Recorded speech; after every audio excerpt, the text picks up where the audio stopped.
Namo tassa bhagavato arahato samma sambuddhassa. Namo tassa bhagavato arahato samma sambuddhassa. Namo tassa bhagavato arahato samma sambuddhassa. Buddhang dhammang sanghang namasami.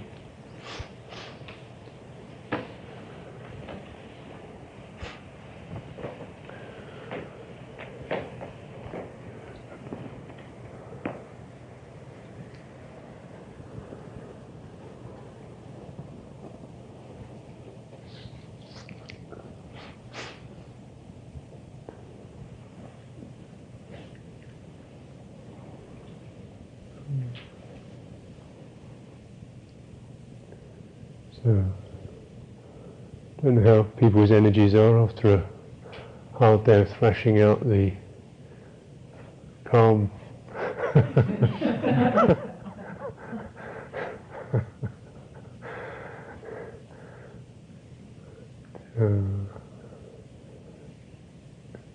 I'll talk a bit about being in the community context, since this is where we are, and it's just noticing myself coming over from Britain and doing teaching retreat at Spirit Rock, which was a meditation retreat, and quite enjoyable in its own way. I enjoy meditating.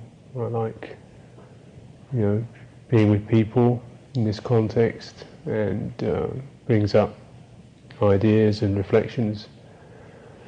And yet always I'm struck by these retreat centre contexts, as we always feel this means a lot more people need here than can be done in a retreat. The very form of the retreat and the sense of the retreat tends to create a kind of a definition of the practice subliminally.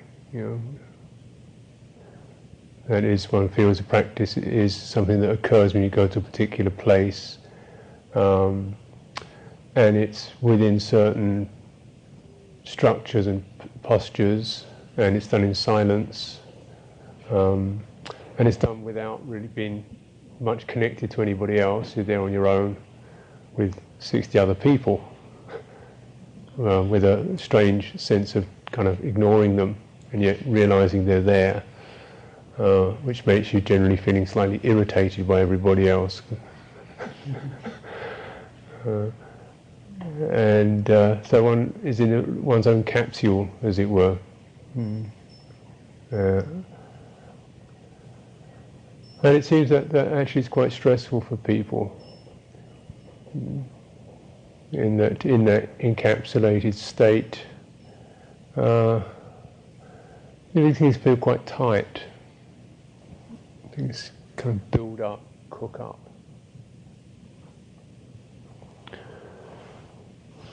Something just needs to flow, something needs to be able to move, and yet be within boundaries.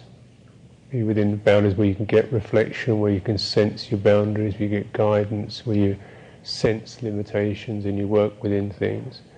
But to be able to extend the four foundations of mindfulness into something that one can live within, rather than, say, just sit within in silence.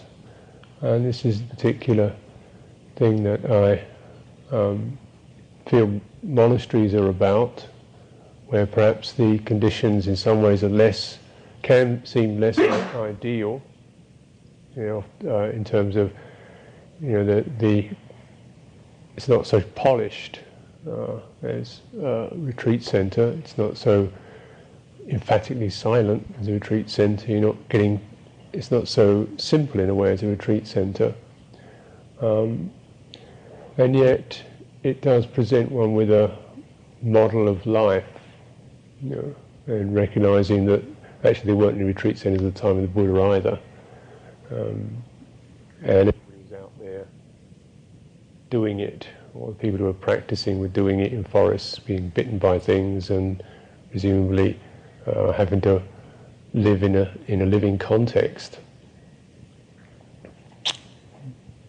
Although it's not to, dismiss retreat centres which have their values and purposes, but just saying, well, these are places where we can perhaps pump up certain aspects of our practice and get a lot of teachings, and yet recognise we still have to come back to living contexts in which to work out the Four Noble Truths, suffering, be able to meet our suffering.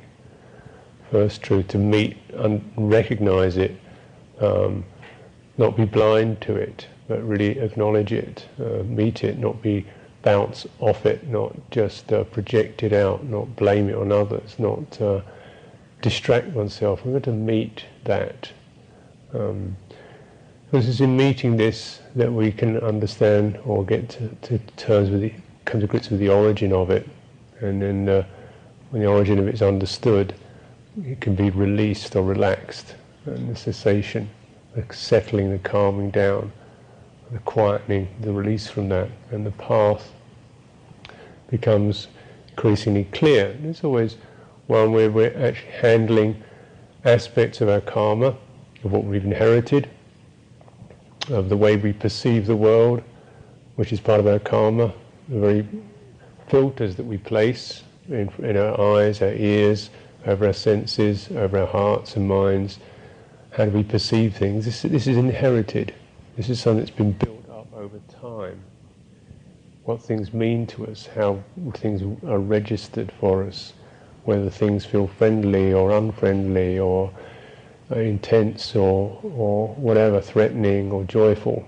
There's a certain amount of perceptual filtering that goes on that gives us these signals, and we need to know how many of these are accurate, how many of these are just past luggage, things that have been built up from the past that actually have long outlived their usefulness.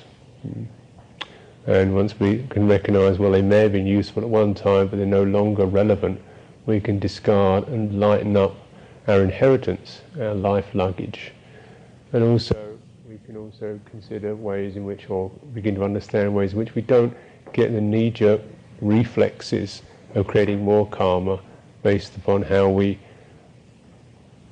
see, interpret the world, ourselves, our bodies, our minds, other people, and so on. We don't have to go into the panic or the anxiety or the irritation or the sorrow or the grief or the various degrees of ricochet that occur. That is the creation of new karma that then embeds us into particular patterns and interpretations of ourselves and others, and so on, this whole mass of suffering. So to be able to meet one's suffering is itself is considered, this is clarity, vision, knowledge, insight, wisdom. The Dhammacakkappavattana Sutta lists these,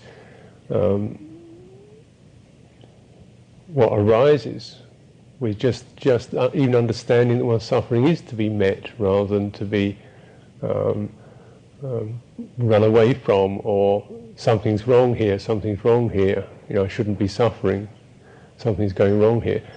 But to recognise, oh, this is a good sign. If I can meet this, and to get that amount of understanding is considered some degree of realisation. And then one is meeting it, one is handling it, one is holding it, one is wrapping one's awareness around that. This is, while we struggle with that, this is a sign of realisation, that it is something we can actually handle. We're not victims, we're not helpless, we're not flawed by it. We don't have to come up with immediate solutions to our suffering. We can say, okay, well, I wrap my mind and heart, my awareness around this and explore it, penetrate it and work with it. And then one does begin to understand that or penetrate it. And then, it's based upon this. So this is the way that we work. And clearing out karma. So another very summary of the Buddhist path is I teach karma and the end of karma. Buddha's teaching, as long as one is still oppressed by past karma and still generating fresh karma, there's no end to stress and suffering. So if we're just always creating new karma, this means that every new moment we come in with some take on it already before it's happened. We're already pushing it somewhere. We're already pushing our lives ahead rather than seeing them unfold. We already come in with an agenda. We already come in with a desire. We come in with an anxiety. We come in with some fear. We come in with some frustration. So, based upon that, we then perceive the world or set up what we're going to do, and we haven't really undermined those roots that push us along. And even as we don't recognize that we haven't taken away the roots of that, there still comes in this idea, this thought, if I just act upon this, I will get to the end of it in the future. So it's really important to realize that in what's called the present paccuppanna Dhamma, the present arising, it's only in the present that you actually take out the arrow, the dart of suffering. It's only in the present that the karma finishes. It's never finished in the future.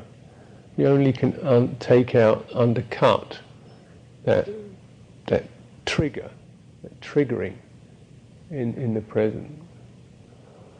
There's no and then.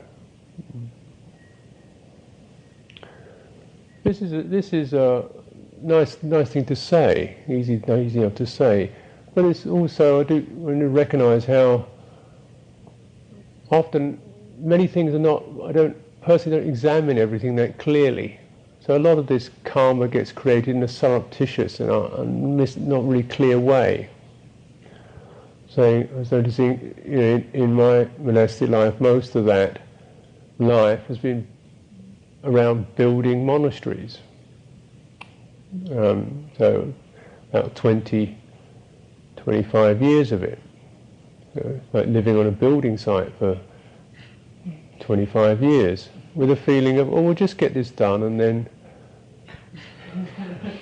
So that started back in 1979, so it's not 25, but it seems like it. Seems like a lot more than that. We'll just get this sorted out, with a bit of work to do and then. Okay, so still that vague feeling that well, then we'll get this done and then we'll tidy this up and knock that down and then we'll build this up and fix that and then we'll just tidy that and plant that and then maybe we'll redecorate that and then I think, what's this and then bit? It's always this not really clearly articulated feeling that it will stop. It's never stopped. It's remained about the same. It's maybe got from being hardcore grubby into being a little more refined, but basically the same thing. It's never stopped. There's still people walking around with bits of paper in their hand muttering about tongue and groove and cement and plaster. And there's still people kind of wondering about bills and budgets, and there's still people saying, it's too much work, we hurry up, and we can only get this done by Friday. And it's still going on, in the sense of, well, maybe this could all stop. When it all gets finished, this will all stop, won't it?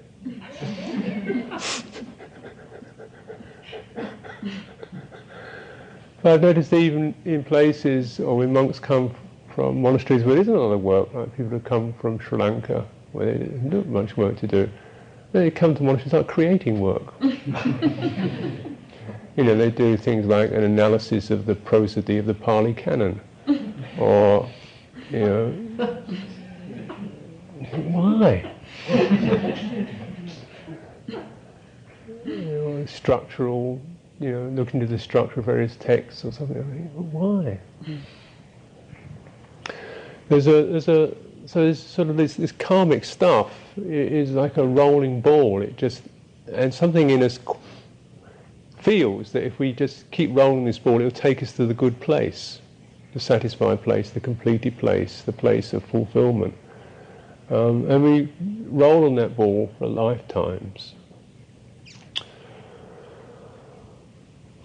Then, of course, I think meditation gets affected very much in the same way, doesn't it? Well, start meditating and then, a couple of years. Well, they say it takes a while, so a couple of years, and then, They definitely say it takes quite a bit of time, so maybe 10 years, and then, well, 20 years, and then. So after about 25 years, you're thinking, maybe it isn't going to be in then. Maybe this is it, well, what's wrong? I asked that question to myself. What actually at this present moment is preventing me feeling okay? Then it becomes more interesting. Because these shadow and thens, which are never really clearly defined, and the suffering or the irresolution, 'cause it's not often anguish, it's a sense of something better than this, or wish that wasn't happening, becomes highlighted, and one goes into recognizing, here's just some desire or frustration or anxiety. A lot of it. Anxiety, not or frustration, or being irritated by sounds or sights, or irritated by thoughts, or anxious about things that haven't arisen yet, or anxious about things that might be arising, or anxious about things that have arisen that haven't yet been completed. So one could be anxious about the past, the future, and the present, and that can, and follow those anxiety trends. And let them proliferate onto what he's doing and she's doing and they should be, and what will happen then, and what's happening in September 2009.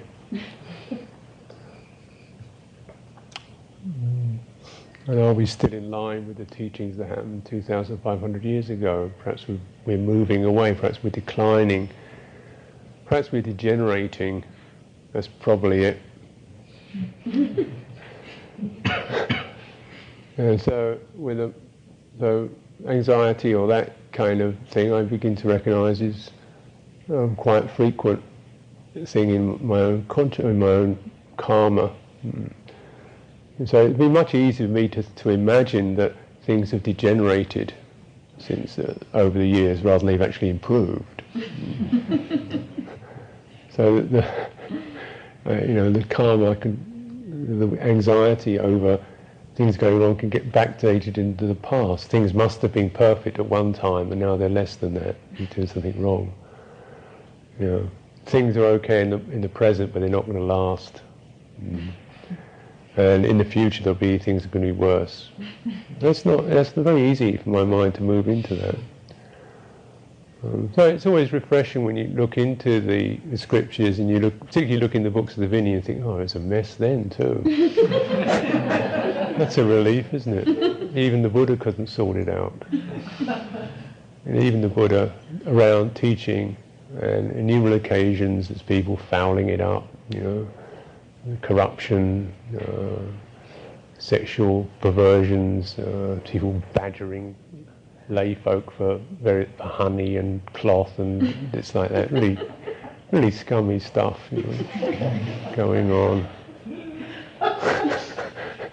And the Buddha patiently saying, "Misguided man, have I not told you this life?"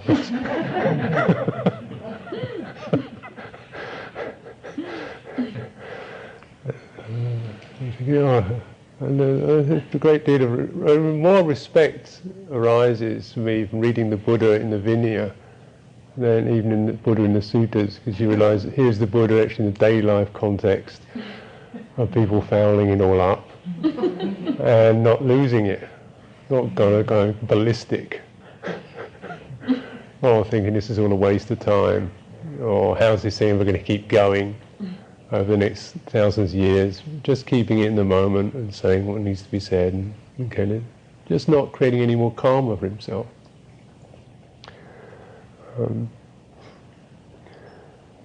So actually when one begins to just get the sense of what the future could be, or what the past was, or what the present is, we may begins to open up and reveal, I feel, some of the roots of unexplained or unexposed dukkha.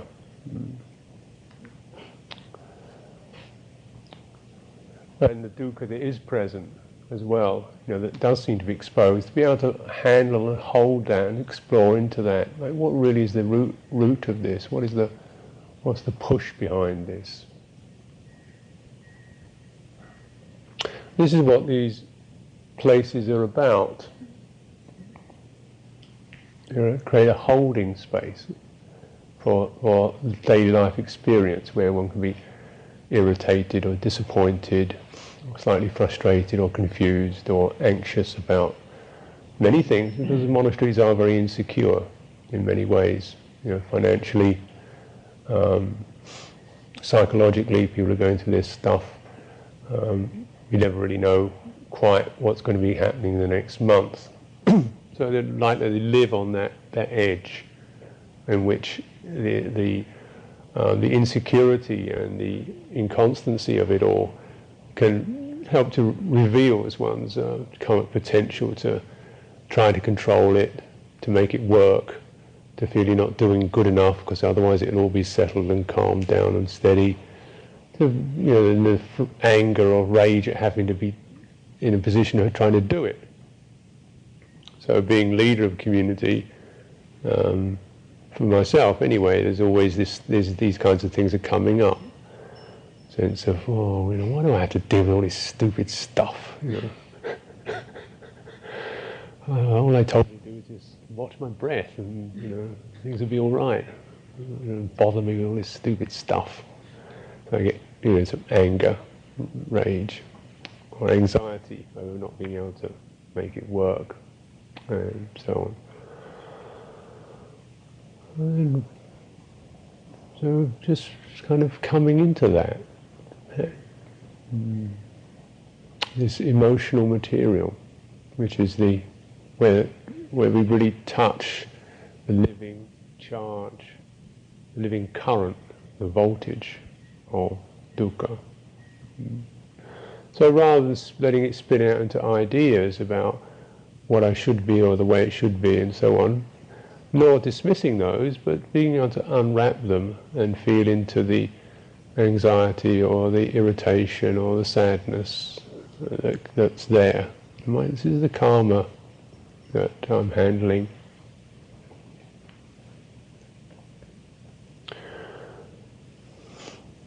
I was actually just coming here a couple of days ago from a fairly intense talkathon at a teachers' conference, which had its own joys and irritations, like most things. Coming in feeling rather shot by it all, a bit shot away, bleary, tumbling out of the vehicle. I didn't realise it so far, because when you look on the map of America, Abhayagiri is sitting more or less on top of San Francisco. So you put it in British terms, you think it looks like about 15 miles. I'll be here any moment now. Why are they going this long way round? So by the time we got here, it was quite late in my little world anyway, and feeling quite tired. We come into the hall and sit down. It's quite goodness, it's silent. Silence, it hadn't been silent for many days. Silence. Pay respects. In the silence, so revealing, and then that sense of what's happening, what's going on. The mind reaching out for what, and then the little anxiety coming up. Am I doing the right? Have I got it right? Am I the right? Am I doing the right thing? Have I got my clothes on right? Have I got my not sitting on somebody's seat and some terrible faux pas in accordance with the core what or whatever? I think I'm all right.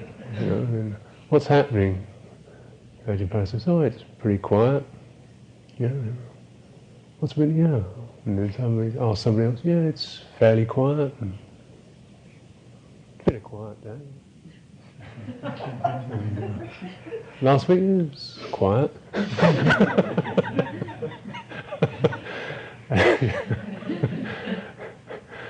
think, yes.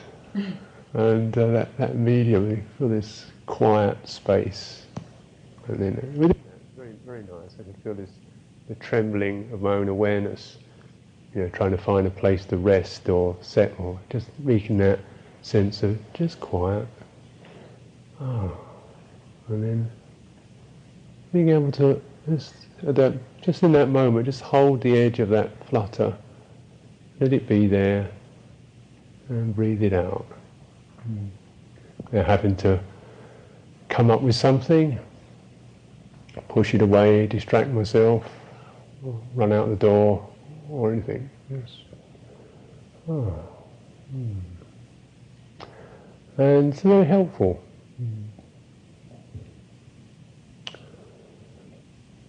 Not having to add a whole lot more stuff, information, history, stories, things to do, even all kind of elaborate ways of making one feel welcome. Just very simple. Maybe ask me what I want to eat tomorrow, what kind of drink I'd like. Maybe ask me when I've been. Just quiet. The nervous, that tremble that so often happens when you meet people or old friends or even new people, that tremble of trying to, how's this going to work, how are we with each other, what's going on. Just feel that and just relax. This is what monasteries are about. The seeming coolness of response. Not a coldness, but actually part of the, if you like, the therapy of monasteries. So you can feel your own stuff. Don't be blamed, don't feel bad about it. Nobody's gonna, you don't have to explain it, just feel your own stuff. Give yourself time.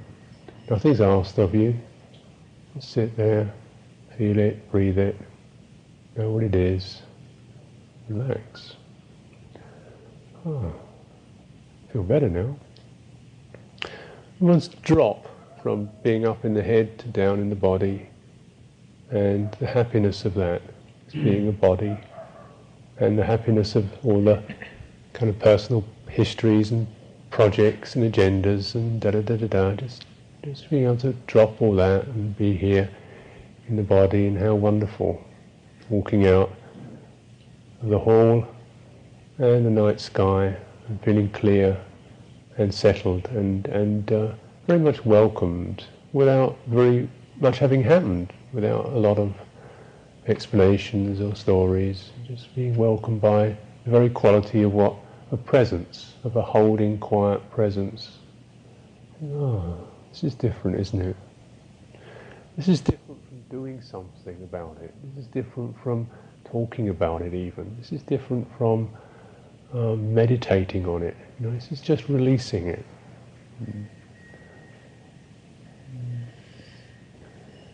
And when that little emotional charge, which wasn't very much actually, just a little flutter, whenever that's released, a little bit of space opens up, so that the external space or the external quiet holding space becomes an internal quiet, where before there was some movement and some nervousness or some doubt or some irritation.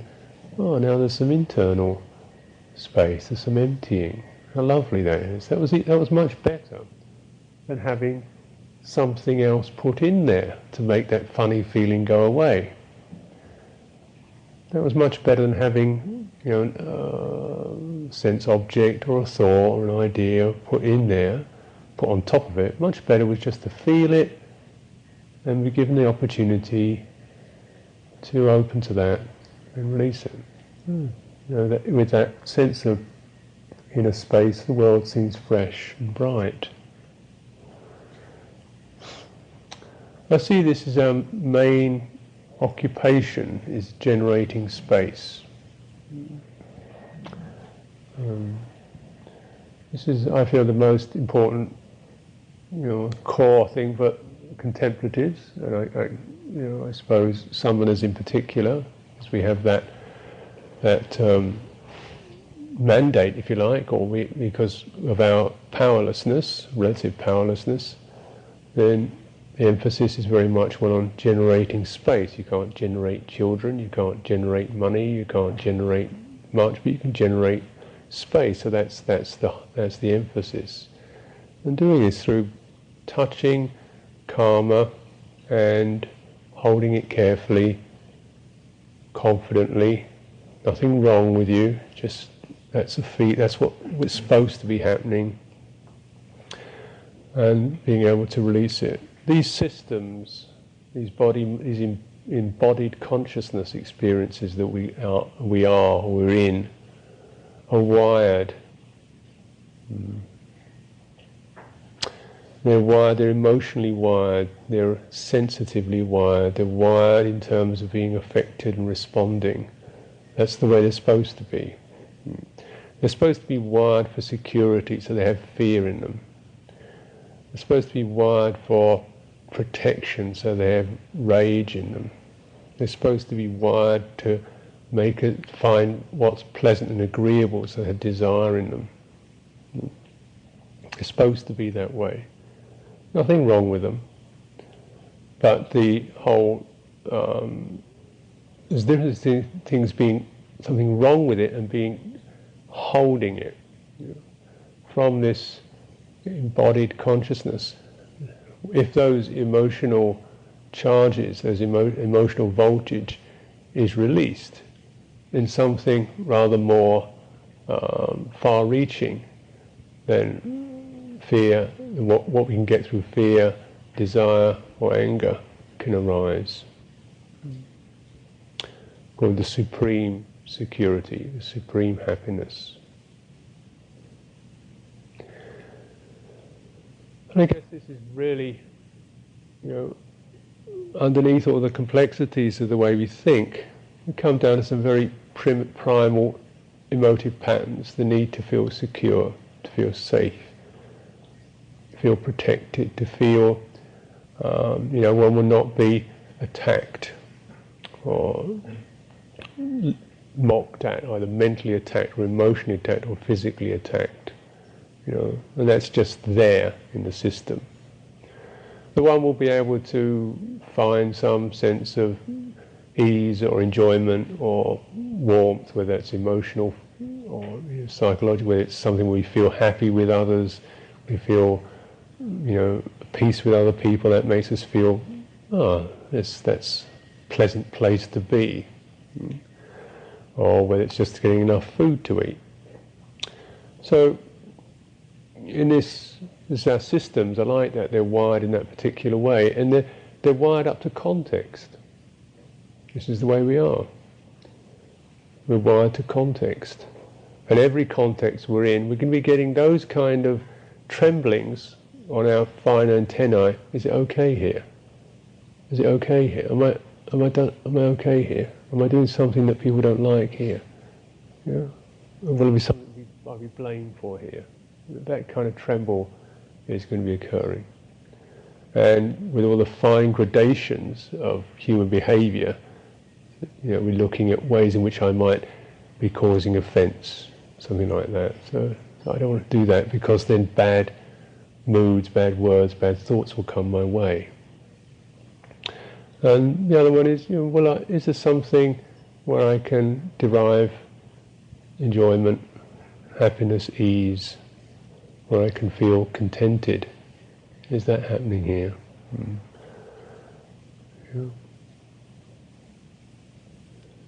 So,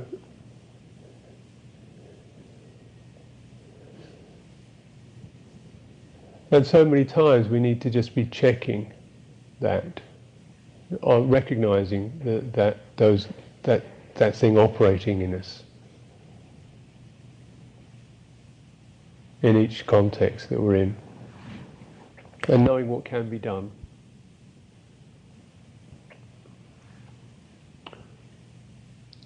You know, there's no way I can be protected from old age, sickness, death. No way I can be protected from unpleasant sensations, ultimately.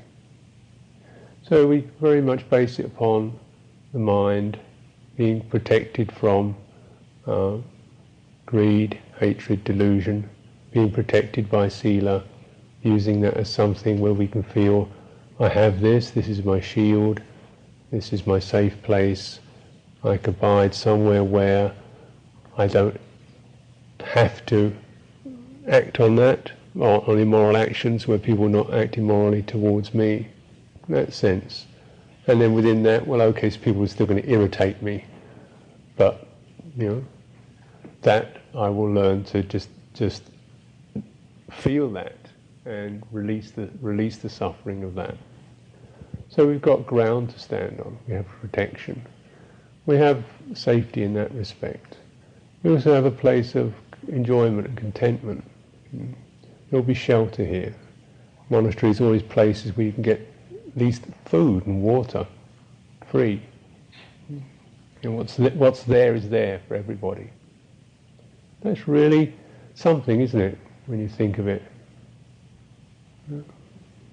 It's not, you know, that really is something in this society, which is so, everything has to be paid for. You know, just living in a realm of dāna, of generosity and sharing, itself is a source of, oh, there is something for me, you know. There is a sense of both the requisites itself and the attitude behind it. Not just the physical requisite, the attitude behind it is a sense in which people are attuned to common human needs and would like to share what they have with all of us, and to dwell in that. So simple things like that are things that very often we have to reflect on, because we can forget that. And if we don't take refuge fully and bring that up in our minds, the tendency for our own karmic propensity to shroud all that, to not see that, to no longer see that. You know? So we forget that, or it doesn't seem to mean very much.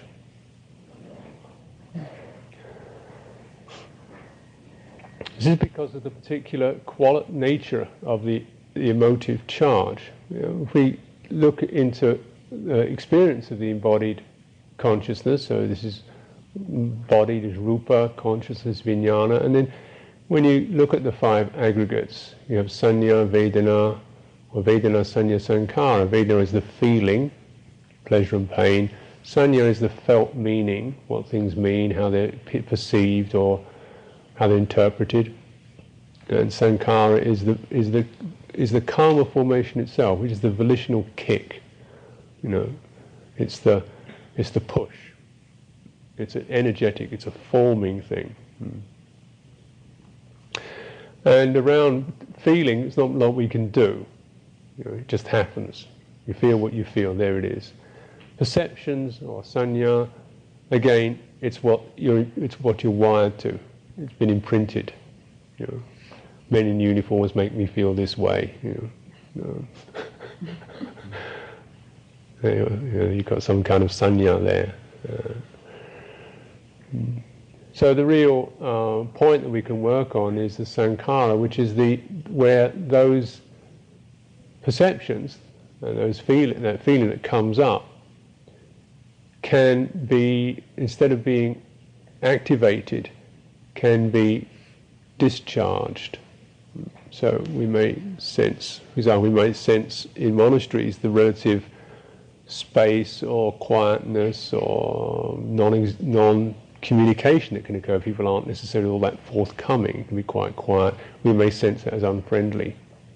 Actually, nobody's saying anything unfriendly or doing anything unfriendly or threatening us or cursing us or whatever.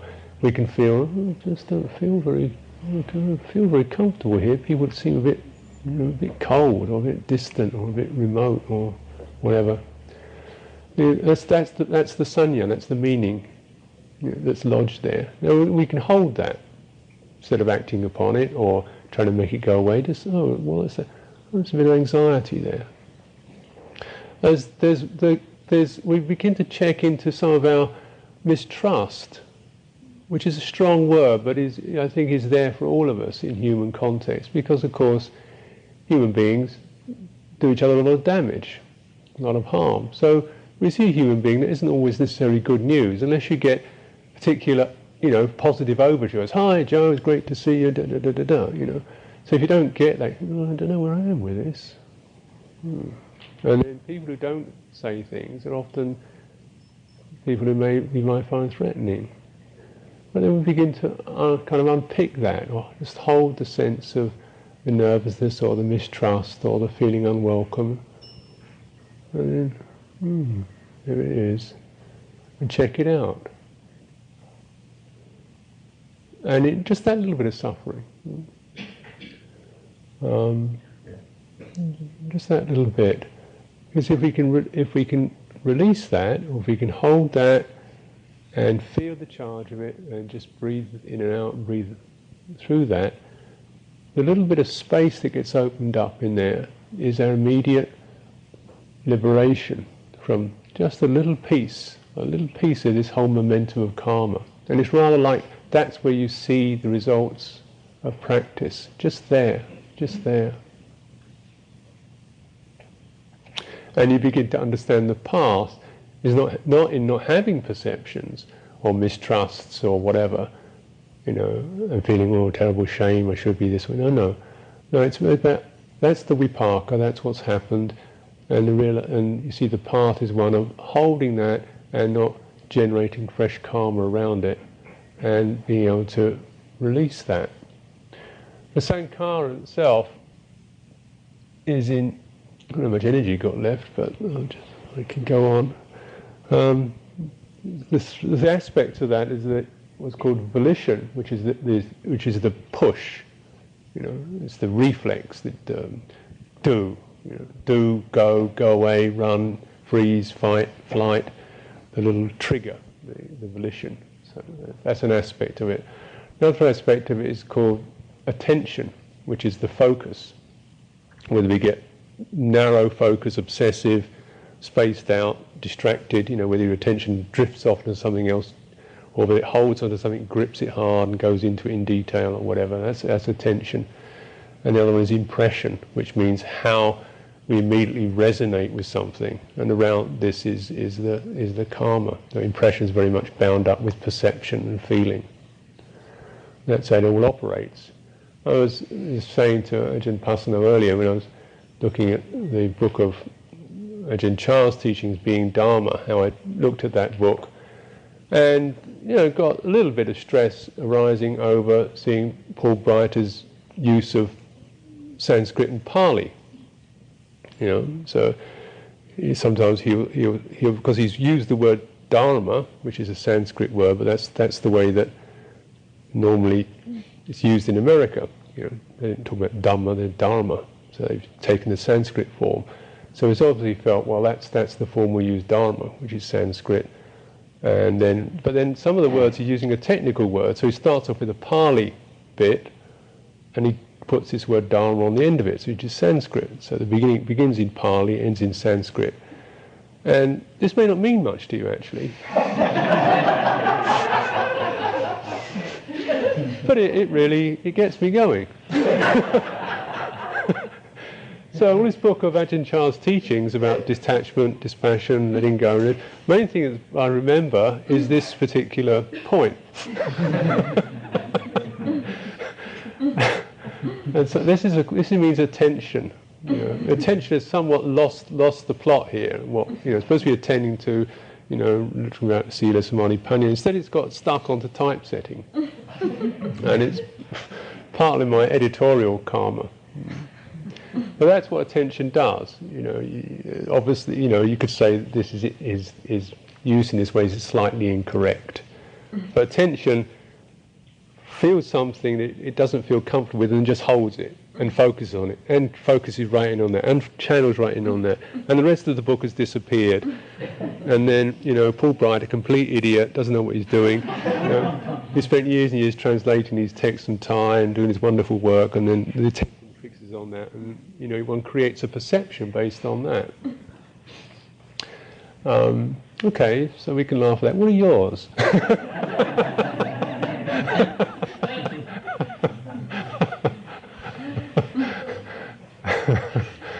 Much of monastic life is dealing with this very thing, about whether you shave your eyebrows or not. Really, very heated. Sitting cloths and cheese and minor matters of monastic etiquette, which tremendous amounts of passion can get aroused over. But it's partly, in there's somewhere behind it all, there's basically love, I want this to be really nice and right and perfect and beautiful and flawless. And everybody, that's what really behind it all. And then, but that's a very nice wish. Very beautiful wish. But you won't find it in that place. This is the place of cooperation and uncertainty and working it through and letting go. You don't find it on the conditioned plane. You don't find it. But the quality of love and aspiration that we all have is just, that's the food to bring us up to, because there is this, just giving yourself the encouragement to bear with that little irritating, disappointing way it shouldn't be, and using that, and how to keep our attention, something we're mindful of our attention. Looks like getting a bit bogged down here. Let's back up a bit. Let's loosen up around that one. Let's get some perspective on that. Come on, Or if it's getting sometimes it gets too fuzzy and casual. Let's sharpen the edge here, But taking responsibility for attention, what one attends to, and intention, what kind of volitions come up. Whether we go, utterly crazy over some, or frantic over some particular peccadillo, minor flaw. Then this way we're liberating ourselves from karma. So monastic life and what these situations open up to, which we, the lay congregation are welcome to be part of this communal cooperative for this particular purpose. We may see or imagine community life in various ways. We have to understand that. What are the perceptions that arise around it? Maybe this could be a really wonderful place. Okay. This could be a place where I felt, could really belong. Okay, watch that one. This is a place where I could really do a lot of meditation practice. Nice idea. This is a place where all my doubts will be resolved. Careful. This is a place where, new form of Dhamma in the West could arise. I'm very careful around that one. Well, actually, what's all behind all that? Behind all that, maybe it's really just something, our wish for the end of suffering. Beautiful, but you won't find it at that place. But actually, in the same place, you just shake down the vision a little bit. You say, this is the place where I can feel my impatience, or my fearfulness, or my righteousness, and handle that stuff. And handling it in a way that's no longer even sodden with shame and guilt and regret, but just, this is what it is to be human, this is the vipaka we have. And then the energy of that opens us up as it discharges. We feel opened, and that lovingness, and that inspiration is then released into something that supports our path. So it's more than just something doesn't occur, but something does occur, that out of the crucible of our suffering arises warmth, humour, kindness, love, energy, resilience, and so on. So all those emotional charges get transmuted into something very supportive if we know how to handle them.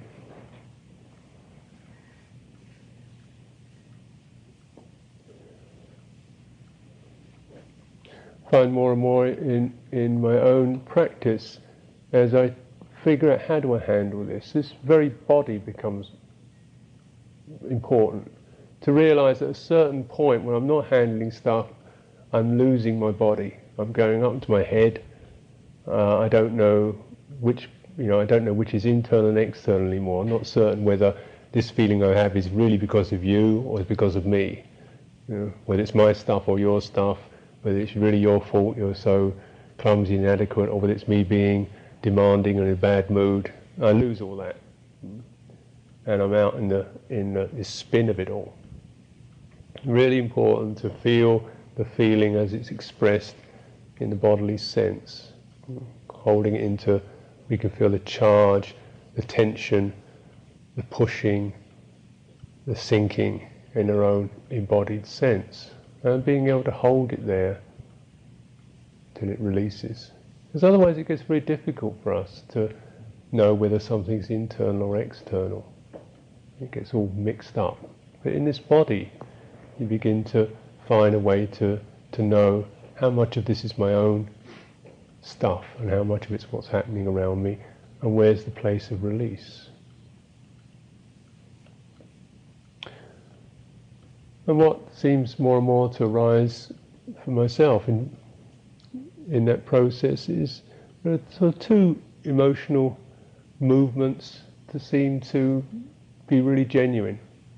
Out of the confusion and the delusion and the retraction and the withdrawals and the fears and the running away and the getting upset and all that, there's two seem to come out that are actually authentic. One is the thankfulness, sense of thankfulness for the opportunity, for this possibility, for the friendships, for the occasions, and for whatever externally, and for whatever strengths and qualities have arisen internally. I feel grateful for that, to not lose the gratitude, to drink in the gratitude, to be able to abide in that. Very satisfying.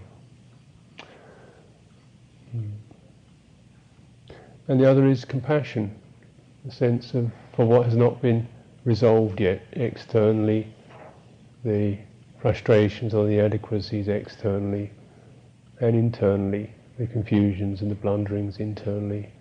Compassion rather than anxiety and blame. That's also very beautiful. Something that keeps one wishing to explore the edge of suffering for one's own welfare. And it's through this that whole field of welfare, the field of blessings, opens out into something that we can all share in, compassion. Realizing that all of this, all of the forms we have, the Vajrayana, the Mahayana, the Theravada, all the lineages, all the schools, all the Abhidhammas, the Vinaya, the suttas, the sutras, the shastras, the commentaries, the tikas, the sub-commentaries and so forth, all arose from one person sitting under a tree and putting an end to his suffering. A big, big space, huge space from that. Didn't have to figure out as he's sitting under the tree. Let me think. We're in 2,500 years' time, is this, and then again next year, and then after that, and the bhikkhus will probably be like that, and we'll do the nuns. Because the lay folk in America will be so, we'll make it sure they're going to go. And again, I'm going to blame you if I didn't do that right. So sitting under a tree, breathing in, breathing out. And really wonderful to be part of that Buddha dispensation. So offer this for your reflection. Sadhu karanga namaste